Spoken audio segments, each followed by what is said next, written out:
Amina didn't hear the glass cup fall until it shattered at her feet. She stared at it blankly for a moment, chest heaving, pulse pounding like a drumline gone wrong. Everything had been going wrong today. Everything. And somehow, even gravity had joined the conspiracy. She bent down to pick up the pieces, but her eyes blurred with frustrated tears. One tiny shard pricked her thumb and she hissed sharply. "Lord, not again." She sucked the blood away and marched to the couch, grabbing her phone with a trembling hand. She wasn't crying. She refused to call this crying, but she was absolutely done. Done with her landlord, done with her job, done with her so-called ex-boyfriend who still acted like he owned her life. She opened her messages and typed furiously. "I'm telling you, if that man shows up one more time, I'll kill him. I swear I'll kill him with my bare hands." She hit send. Her thumb hovered over the keyboard as she added another message. "And this stupid landlord? I can't do another week of this nonsense. If he knocks one more time, I'm done. Send." Her chest loosened as she exhaled aggressively. The messages weren't meant to be taken literally, of course, not like she'd ever kill anyone. She was venting to her friend, pure and simple. Her phone buzzed almost instantly. "Who is the man you want to kill?" Amina frowned. That didn't sound like her best friend Melissa. No laughing emoji, no. "Girl, calm down. Just cold." She checked the number. That wasn't Melissa. Her breath caught. "Oh no, did I just..." She slapped her forehead. "Amina, you need to slow down." Before she could decide whether to explain herself or block the number, another message appeared. "Tell me his name." Amina blinked. "What kind of weird reply is this?" she muttered. Then she typed, "Sorry, wrong number. Ignore everything." She dropped her phone beside her and collapsed back into the couch cushions. Her head was pounding. Rent was overdue. Her boss had snapped at her in front of customers. Her ex Daniel had called 7 times to talk, which she knew really meant to manipulate her again. This day needed to end. And then the phone buzzed again. "Ignore. You think you can say something like that and walk away?" A chill slid across her skin like an icy fingertip. She typed quickly. "Listen, whoever you are, it was a mistake, a joke. I'm not killing anybody. Please don't take anything seriously." Her phone vibrated immediately. "Do you make jokes about murder often?" Amina's irritation rose. "Why is this person acting like police?" she muttered, rubbing her forehead. She typed again. "Why are you asking so many strange questions? I said it was the wrong number." The reply was instant. "So, you're not in danger?" Amina froze. What was this, a concerned citizen hotline? She typed back, "No, I'm just exhausted and annoyed. That's all." A pause this time. A full 30 seconds of silence, then, "Where are you?" Amina dropped the phone as though it had burned her palm. She stared at it in disbelief. Then she pressed her hands against her temples. Nope. This was not her circus, not her monkeys. She blocked the number, and that, she told herself, was the end of that. But as she curled up in bed hours later, sleep refused to come. Her mind replayed the messages. The tone wasn't normal, not playful, not creepy in a flirtatious way. It was authoritative, demanding, like someone used to giving orders, someone dangerous. "Stop it, Amina," she told herself firmly. "It's probably a bored delivery guy or some teenager messing around." Still, her stomach wouldn't settle. Around 3 a.m., she finally drifted off. The banging woke her. Not tapping, not knocking, banging. Amina's eyes shot open. Dawn was barely breaking through the curtains. She checked her phone. 6:12 a.m. The pounding continued. She froze beneath the covers. No, that wasn't possible. It couldn't be that person. Impossible. She was imagining things. Another thunderous bang rattled the door. Her heart flew into her throat. Hands trembling, she slid out of bed and padded silently across the living room. She pressed her ear to the door.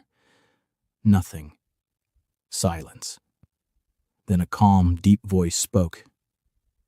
Amina. She stopped breathing. How did he know her name? Her feet felt glued to the floor. She swallowed hard, her throat painfully dry. Every instinct screamed not to open the door, but the voice came again, low, patient, chillingly sure of itself. I know you're awake. Open the door. Her blood ran cold. Open the door. Why would she open the door for someone who sounded like a villain in a Korean drama? She backed away slowly, eyes wide. Her phone buzzed. She snatched it up with shaking fingers. New message. You shouldn't block me. Amina clapped a hand over her mouth to stifle a gasp. She checked the top of the message. It was from the same number. She hadn't blocked him? No. It said blocked. But the messages were still coming. Her breath quickened as a horrible realization dawned. Whoever this was, he wasn't using a normal number. The message continued. Open the door, Amina. I won't ask again. Her vision blurred. She wanted to scream for help, but her voice was lodged somewhere deep in her chest. The pounding resumed, 3 slow, deliberate hits that made the wooden door quiver. She let out a shaky breath and whispered, God, please. She forced herself forward, legs trembling. She peeked through the peephole. Her knees nearly buckled. A tall Korean man in a black suit stood outside, hair slicked back. Hands clasped behind him, calm, patient, and surrounded by 2 other men dressed in black. Amina slapped a hand against the wall to stay upright. She wasn't imagining this. This was real, and she was in trouble. She forced herself to breathe. Then slowly, very slowly, she unlocked the door. When she opened it, the man's eyes lifted to meet hers, dark and sharp, evaluating her from head to toe. You're braver than I expected, he said quietly. Amina couldn't speak. He stepped forward slightly, his presence filling the doorway like a shadow too big to escape. My name is Kwon Jamin, he said, and you and I need to talk. Amina's fingers tightened around the edge of the door as if the thin wood could protect her from the man standing on the other side. He didn't look angry. He didn't look impatient. He simply looked certain. Certain of himself, certain of her, certain of everything happening at this moment. I don't understand, she whispered, swallowing hard. How do you know my name? How do you know where I live? Kwon Jamin didn't answer immediately. His eyes traveled over her face with an unreadable expression, then flicked briefly to her trembling hands. You sent me a message, he said. Several, actually. She felt heat rush to her face, embarrassment coating her skin like a second layer. It was a mistake. I told you it was a mistake. I didn't mean anything I said. His head tilted slightly. You didn't mean it, or you regret that I saw it? Both, she blurted out. A soft sound escaped him, almost a laugh, but not quite. More like amusement wrapped in danger. One of the men behind him shifted, and Amina's breath hitched. Please, she whispered, if I offended you, I'm sorry. I didn't know who you were. I still don't know who you are. Kwon, he repeated. Jamin. Not someone you should have texted, but also not someone who appreciates being blocked. Her lips parted. That wasn't on purpose. You panicked, he finished for her. Most people panic when they accidentally contact me. That did nothing to calm her nerves. Her grip on the door tightened. I should go get my wallet, she said shakily. If this is about money, I can... He lifted a hand, stopping her mid-sentence. If I wanted your money, he said softly, I wouldn't come to your door at dawn. Her heart hammered painfully. Then what do you want? She whispered. He stepped closer, too close. Close enough that she could see the faint scar under his jaw, the cool calculation in his eyes, the way he assessed her reactions with unnerving precision. I want the truth, he said. Who is the man you claimed you would kill? Amina choked on air. No, that wasn't real. I wasn't serious. You sounded serious. His voice sharpened, but only slightly. You listed two men, actually. The one who shows up uninvited, and your landlord. She pressed a hand to her forehead. It's just stress. I was venting. People vent? People vent, he agreed. But not like that, he leaned in. Not with such fire. Fire was not what she felt. She felt terror, confusion, and regret. So much regret. Mr. Kwan, look, I don't know what you do or who you are, but I am not seeking trouble. I'm not asking for help, revenge, or anything. I just want to forget this happened. Please! His gaze didn't soften. If anything, it sharpened. I don't forget, he said simply, and you shouldn't either. What does that mean? She whispered. It means I'm coming inside. Before she could protest, he pushed the door open the rest of the way and stepped into her apartment. His men stayed outside, flanking the door like silent statues. Amina stumbled back, too stunned to speak. You can't just come in, she cried. I just did, he replied calmly, glancing around her small living room. You live alone. It wasn't a question, but she answered anyway. Yes. No family here, no roommate, no one to witness anything that happens to you. Her chest tightened so hard she nearly doubled over. Why would you say that? To see how you respond. Her legs wobbled. She grabbed the back of a chair for support. You seem easily frightened, he observed. Of course I'm frightened. A strange man showed up at my door with 2 bodyguards at 6 a.m. Fair. He looked at her again. Are you frightened of me? Yes, she snapped, breath trembling. Anyone would be. A flicker, just a flicker, of something like curiosity flashed in his eyes. Good, he murmured. Fear keeps people honest. She swallowed hard. Her pulse pounded in her ears. Everything about him radiated danger, the controlled movements, the quiet confidence, the way he seemed to dominate the room without raising his voice. He walked further in, examining the room like a man appraising a painting. Amina backed away from him until she reached the opposite wall. Why are you here? She whispered again. You messaged me, he said simply. You spoke freely. You spoke boldly. No one does that. It was an accident. And yet, he said, turning to her, your words were honest, raw. You spoke like someone who has reached her limit. Her chest tightened. So what? That doesn't give you the right to follow me or break into my home. Break in? You opened the door. I opened it because you scared me. And yet you still opened it. She blinked.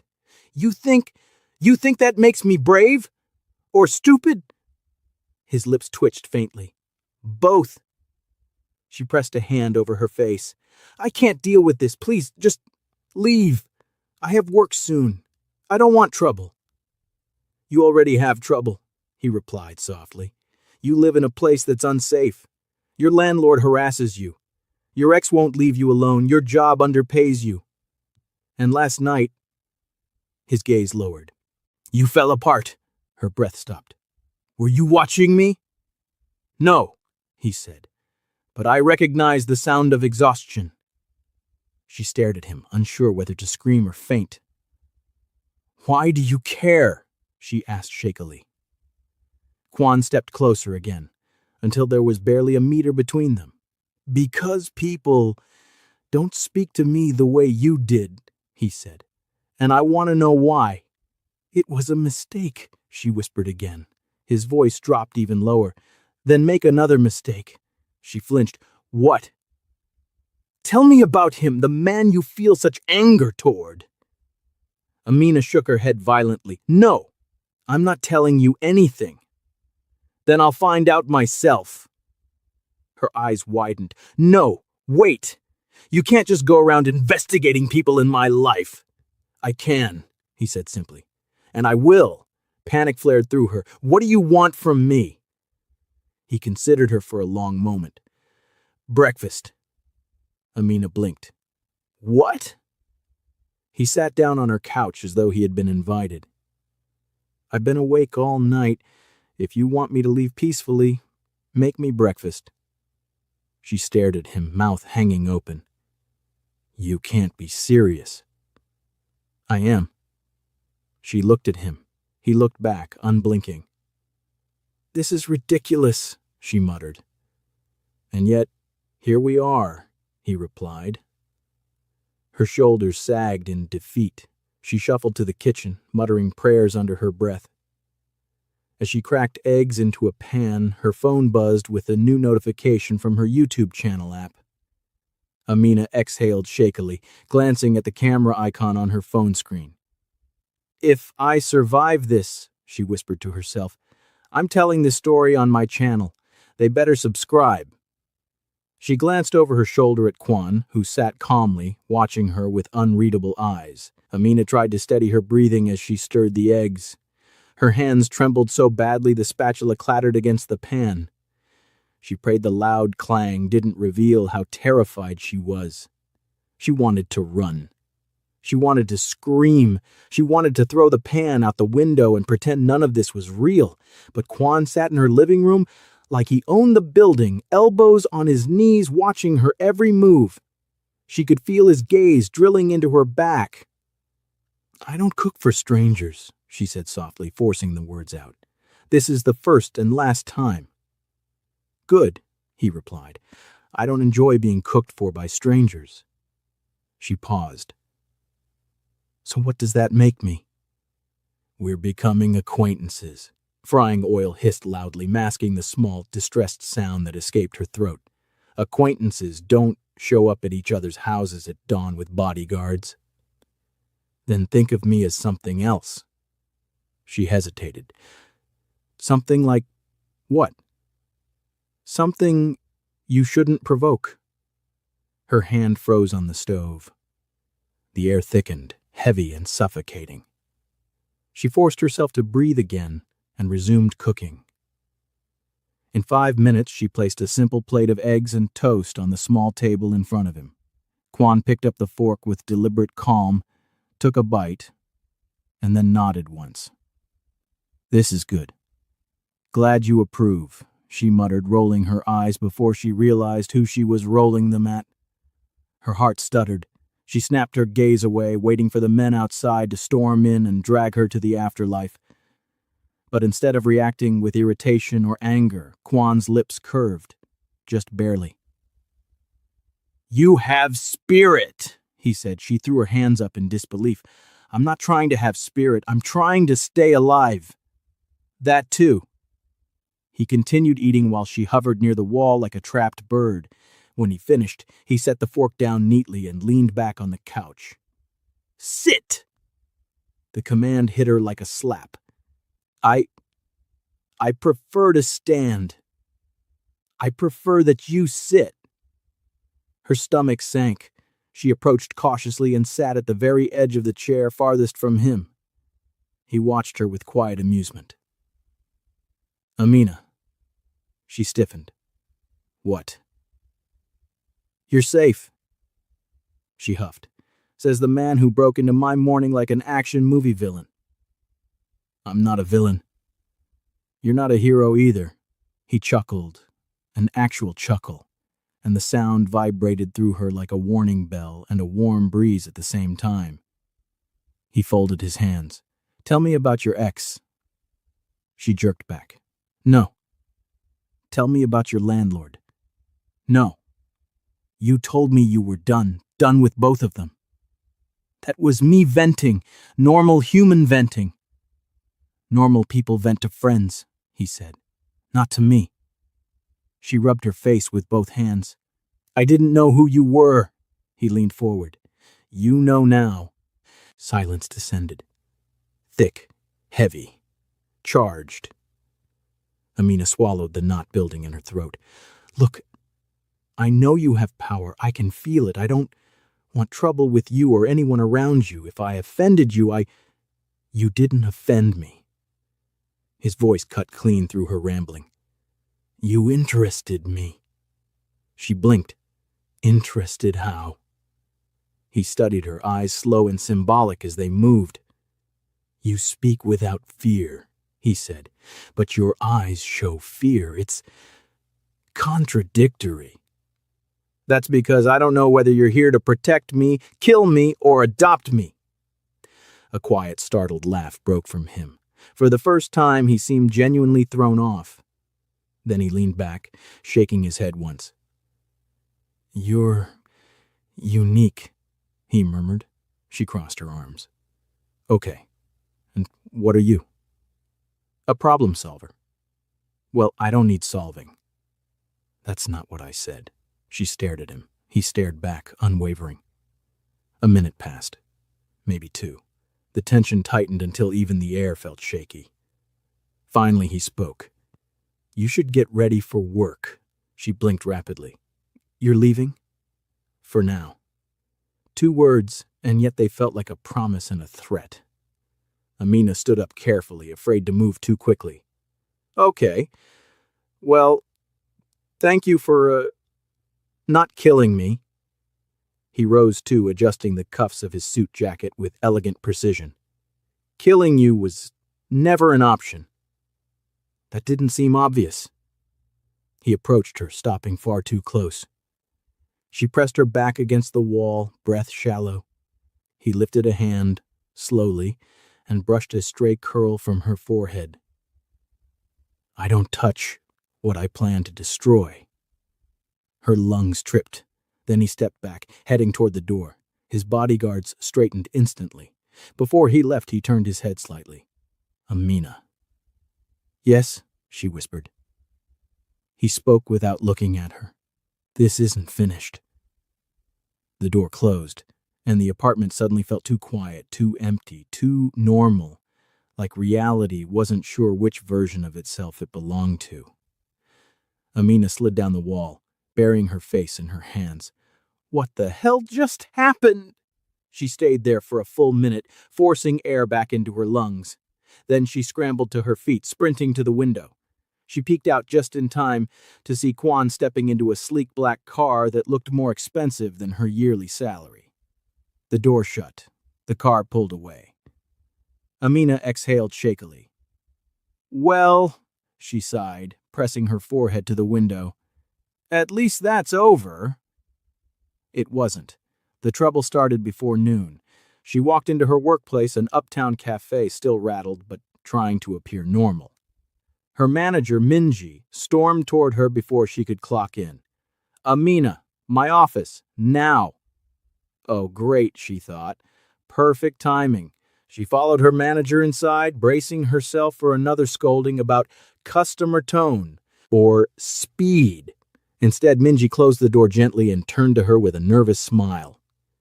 You're being promoted, Amina's jaw dropped. What? To shift supervisor, effective immediately. But, Minji, I don't even... Last week you said... I know what I said, Minji cut in quickly. But the higher management reviewed your performance. They were very impressed. Very impressed. Amina squinted. Higher management? They've never even spoken to me. Minji laughed awkwardly.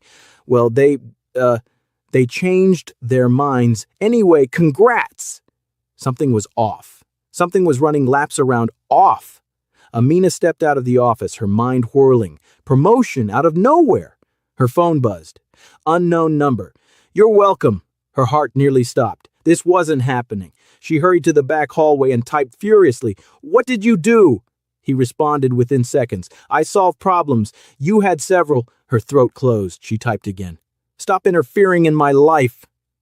Another immediate reply. No. A wave of dread rolled through her, then another message. Be ready at 7 p.m. I'm coming to collect my favor soon, but tonight we talk. Amina stared at the screen, horrified. Well, she whispered, sliding down the wall. I'm officially going to die. If you're enjoying this emotional roller coaster, don't forget to like, comment, and subscribe, because Amina clearly needs emotional support, and you don't want to miss what happens next. Amina didn't remember walking home. She didn't remember getting off the bus or unlocking her apartment door. All she remembered was the rising panic swirling inside her like a hurricane. By the time she stumbled into her living room, she collapsed onto the couch and buried her face in a pillow. 7 p.m. 7 p.m. Why me? What does he want? Why's my life a Netflix special without my permission? She rolled off the couch dramatically, landing on the floor with a thud. Maybe if she lay there long enough, the earth would swallow her whole, and she wouldn't have to deal with whatever the Mafia version of a talk meant. Her phone buzzed. She screamed into the pillow. She didn't want to look. She had to look. She picked up the phone with trembling hands. 6:02 p.m. Kwan. Wear something comfortable. Amina almost threw the phone across the room. What do you mean something comfortable? Comfortable for what? Kidnapping, jogging, mafia yoga? She typed aggressively. Comfortable for what? 3 dots appeared, then disappeared, then reappeared. She wanted to faint. Finally, just be ready. I'm almost there. She dropped the phone. Oh God, he's on his way. She scrambled to her feet and sprinted around her apartment, grabbing random outfits like a tornado with bad fashion sense. Nothing felt right. Nothing felt safe. Nothing felt like something one should wear when meeting a criminal who had taken interest in them. Finally, she settled on jeans, a loose black hoodie, and sneakers because if she needed to run, she needed traction. A knock echoed through the apartment, not loud this time, not forceful, just a single calm knock. She froze. Completely. Then another soft knock. She dragged herself to the door, feeling like she was walking toward her own doom. She opened the door just enough to peek out. Kwan stood there relaxed, hands in his pockets. No bodyguards this time, no intimidation, just him. You look comfortable, he said. I'm not, she shot back immediately. I know. He stepped aside slightly. Come. Come where? You are full of questions. Because you're full of mysteries, he raised an eyebrow. Would you prefer surprises? No, she said loudly. Then come, he repeated, turning to walk down the hallway. Against every instinct, Amina followed. Outside, a sleek black car waited at the curb. Not the same one as earlier. This one was even nicer. A driver stood by the door and opened it for her. I can't afford even the door handle of this car, she muttered under her breath as she climbed inside. Kwan took the seat beside her, his presence instantly filling the small space. As the car pulled away, she fidgeted endlessly. Finally, she spoke. Where are we going? Somewhere safe. That doesn't reassure me, he glanced at her. You talk too much when you're nervous. That's because you... She stopped herself. Forget it. He didn't press. Instead, he watched her quietly, studying her reactions like she was a piece of art he couldn't decipher. After several minutes, the car slowed and turned into an underground parking garage. Amina's heart raced faster. Kwan, if you're planning to kill me, can you at least warn me? I want to pray first. I'm not killing you. Promise? Yes. You don't sound convincing. He opened the door and stepped out. Come. The garage was immaculate, guarded, private. Kwan led her to a private elevator. Amina hesitated before stepping inside. He glanced at her. If I wanted to hurt you, you wouldn't be standing right now. That's fair, she admitted reluctantly. The elevator rose for a long time, far longer than she expected. When the doors opened, Amina's breath left her body. They were in a rooftop garden, a beautiful one. Soft lights, cherry blossoms, a crystal-clear view of the Seoul skyline glowing like a sea of stars. It wasn't threatening. It wasn't cold. It was breathtaking. Amina turned slowly, stunned. What is this place? My private rooftop, Kwan said. No one comes here except me. And now me? Yes. Why? Because you're interesting, She pressed a hand to her forehead. You keep saying that, like it explains anything. He motioned for her to walk with him. She followed reluctantly, staring at the city lights like they might offer answers. For a while, neither spoke. The night breeze was cool and gentle, brushing against her skin. Finally, he stopped near a bench. Amina, he said quietly, your message wasn't just a mistake, it was a cry for help. It wasn't, it was. His voice cut through her denial with calm certainty. You don't trust easily. You hide your anger, you hide your exhaustion. But last night you stopped hiding. Her chest tightened painfully. I don't need help, she whispered. You do. I don't want help from you. He turned to face her fully, eyes sharp. Then tell me no. I what? Tell me you don't want my help, he repeated. Truthfully. Not out of fear, not out of confusion. Truthfully, Amina. Say the words. Her mouth opened. No sound came out. He waited. She exhaled, voice small. I don't know. A slow breath escaped him. He stepped closer, but not too close, just enough that she could feel the weight of his attention. Then let me help. She didn't respond. He continued, voice low. Your landlord is harassing you. Your ex is manipulating you. Your boss mistreats you. You're alone in a foreign country. You are drowning, Amina. Let me pull you out. She shook her head. You're dangerous. Yes, he said simply, but I am not dangerous to you. Her heartbeat stuttered painfully. She looked away, unable to hold his gaze. What do you want in return? He didn't answer at first. She forced herself to look at him and wished she hadn't. His expression was unreadable but intense, heavy enough to make her throat tighten. Just one thing, he said. Her voice trembled. What thing? He stepped closer, slow, deliberate, predatory only in certainty, not intention. His eyes never left hers. A promise, Amina's voice cracked. A promise of what? That you won't disappear, he said softly. That if I help you, you'll stay where I can find you. A shiver traveled down her spine. Why would you want that? His jaw tightened. His voice dropped to a whisper. Because the moment you texted me, my life changed. Silence. Dangerous silence. Emotional silence. Amina's breath faltered. She looked away, blinking rapidly, unsure whether she should run or stay or cry or yell. Quan, she whispered. Before she could finish, her phone buzzed. She flinched and fumbled for it. New message from her landlord. Amina stared in disbelief. I apologize for disturbing you. Your rent is reduced starting next month. Please let me know if you need anything. Thank you. Her heart stopped. Quan's gaze remained on her, watching her read the message. Her hands shook violently. What did you do? She whispered. I kept my promise. He said simply. I solve problems.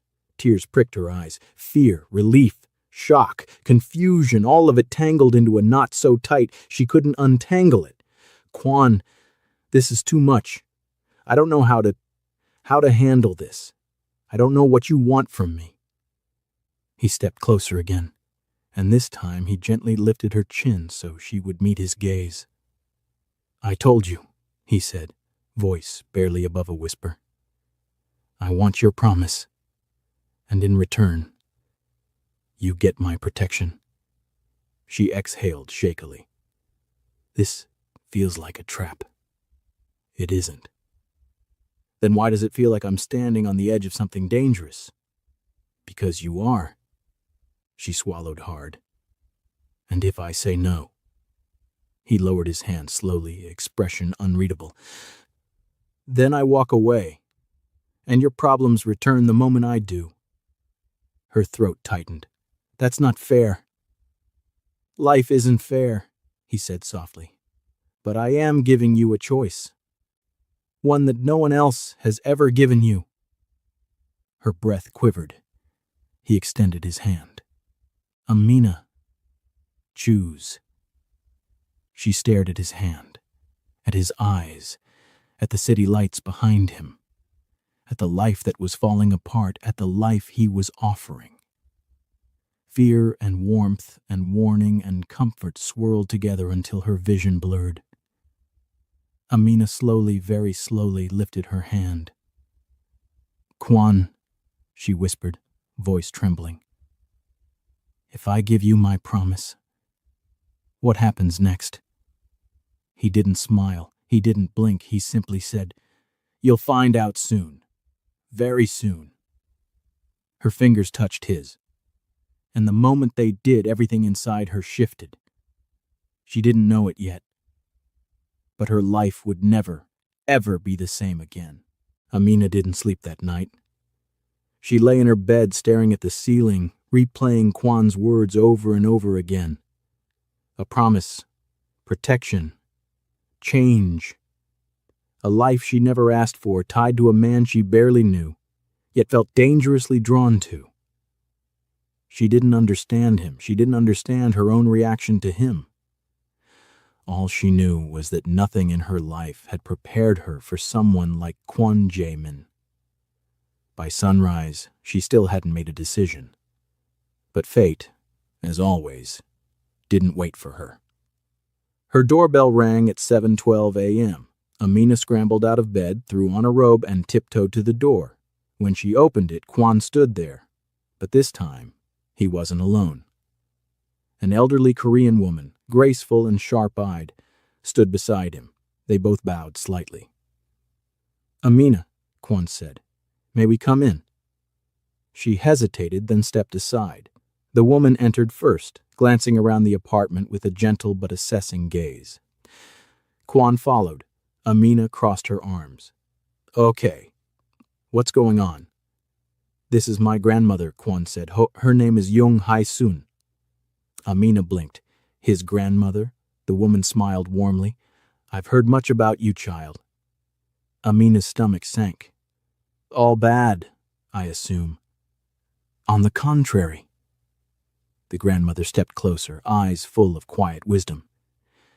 My grandson does not bring strangers into his life, certainly not into his private rooftop, and he has not asked anyone for a promise in a very long time. Amina felt something shift inside her chest. She turned to Quan. Why bring her here? Because she knows everything, he said softly, and you deserve the truth. Amina's heart thudded. Finally she would understand what all of this meant. Quan sat on the edge of her couch.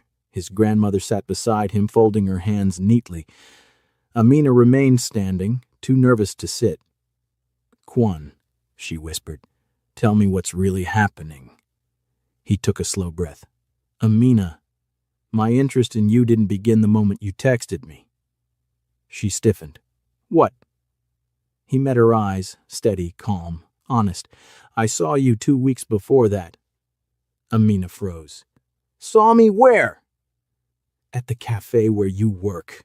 Her breath caught. You were dealing with a difficult customer. A foreigner yelling at you for a mistake you didn't make. You apologized. He didn't stop.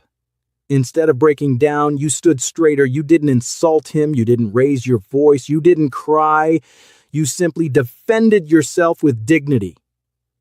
Amina's lips parted, surprised. I admired that, he continued. Most people crumble under pressure, but you didn't. You held your ground. His jaw tightened slightly. Then your manager berated you afterward. You bowed, apologized again, and went right back to work. Amina slowly sank onto a nearby chair, overwhelmed. You watched me, she whispered. I did. I told myself it was a curiosity. His voice dropped. It wasn't. His grandmother nodded. He spoke of you repeatedly. Your courage, your composure, your strength. Amina pressed a hand to her chest. But that can't be the whole reason you want to protect me. It isn't. Quan's expression hardened. You're being Targeted. Amina's blood ran cold. Targeted? By who? Kwan's voice lowered. Your ex. She shot to her feet. Daniel. He's annoying, but he wouldn't. He would, Kwan interrupted. And he did. The room tilted slightly. Amina grabbed the arm of the chair. Kwan continued. The night you texted me, I traced the number and ran a basic background check. Anyone who contacts me gets one. What I found alarmed me. Her breath quivered. What did you find? Your ex-worker, Daniel, has been reporting your location to a small criminal group in Itaewon. They call themselves a business network, but they're involved in scams and trafficking. He owes them money. Amina's hand flew to her mouth. No, that doesn't make sense. He used your old shared photos as proof he could deliver you, Kwan said darkly. He told them you were alone, foreign, and easy to manipulate. He offered you as collateral to wipe his debt. Amina's knees gave out. She collapsed onto the floor, shaking violently. Kwan moved instantly, kneeling beside her but not touching her. Amina, breathe. Stay with me. She pressed her palms against her eyes as tears streamed down. Her chest tightened painfully. He tried to sell me? Yes, Kwan said quietly. His grandmother placed a gentle hand on Amina's back. Child, you did nothing to deserve this. Evil people make evil choices. You survived because you were strong enough to leave him. Amina sobbed into her hands, her entire body trembling. I didn't tell you this earlier, Kwan continued, because I didn't want to overwhelm you. But you needed to know the truth. You weren't paranoid. You weren't dramatic. You were in danger. She slowly lowered her hands, eyes red and swollen. So, that's why you want to protect me? It is one reason, he said. Then he lowered his gaze. The other reason is, I care for you. Amina froze. I tried to stay away, Kwan said softly. But when your message came, when I saw your anger, your exhaustion, your fear, I couldn't ignore you anymore, not when I had the power to shield you from everything trying to break you. But you don't even know me, she whispered, tears slipping down again. He finally reached out and took her hand gently. I know enough, and I want to know more. If you'll let me. Amina stared at their joined hands, breath trembling. For the first time, she didn't feel fear touching him. She felt something else. Warmth, safety, certainty. His grandmother spoke softly. He is not an easy man, Amina, but he is a loyal one. When he chooses someone, he protects them with his life. Kwan squeezed her hand lightly. You don't have to accept anything. You don't have to give me your promise. You don't have to be with me. I only want your yes, if it's real. Amina wiped her tears on her sleeve. I'm scared, she murmured. I know, Kwan whispered. And confused. I know. And overwhelmed. I know, he repeated gently. But I won't rush you. Just tell me what you feel. Amina lifted her gaze to his. For the first time, she saw vulnerability behind the power. He wasn't demanding her. He wasn't trapping her. He was offering himself, something she never expected from a man like him. She took a shaky breath. Kwan, I don't want to be afraid anymore. His eyes softened. And I don't want to face life alone anymore, she continued. I want someone who sees me. Someone who protects me but doesn't cage me. Someone who respects me. And do you believe I can be that? He asked gently. She nodded slowly. Yes, I do. He exhaled, almost relieved. And do you want me? He asked quietly. She hesitated, not because she was unsure, but because the truth scared her more than anything. Finally, she whispered, Yes, I want you. Kwan pulled her into his arms, not forcefully, not possessively, but tenderly, carefully. as if she were something precious. Amina buried her face into his shoulder, her tears soaking into his shirt. His arms wrapped around her with warmth she didn't know he possessed. His grandmother smiled softly, eyes glistening with pride. Amina pulled back enough to meet his gaze. But what about those men? The group Daniel owes money to? Will they come for me? They won't, Quan said firmly. They were dealt with last night. She blinked. Dealt with how? Legally, he said simply. Reported, arrested, handled. Amina exhaled shakily. And Daniel, she whispered. Gone, Quan said. Not dead, but gone. He won't come near you again, ever. For the first time since arriving in Korea, Amina felt safe, truly safe. She placed her hand against his cheek gently. Thank you. He leaned into her touch. Thank you for trusting me.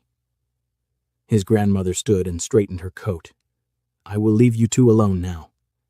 Amina, welcome to the family, if you choose to stay. Amina smiled weakly. Thank you, ma'am. When the elevator doors closed behind the grandmother, Amina turned back to Quan. So, she whispered, what happens now? He offered his hand the same way he had done on the rooftop. Now, he said softly, we start a new life, together, without fear. Amina took his hand without hesitation this time, and for the first time since arriving in Korea, she felt hope, bright, strong, unshakable. Quan pulled her into another, pulled her. Embrace, resting his forehead against hers. You're safe! Now, he whispered, and you will never face anything alone again. Amina closed her eyes, letting the warmth of his words sink into her bones. She believed him. Whew. We just survived that together. If you loved, or barely survived, this emotional roller coaster, don't forget to comment your favorite part, and subscribe so you never miss the next wild ride. Oh, and tag a friend who needs this kind of chaos in their life. Trust me, they'll thank you later. See you in the next story.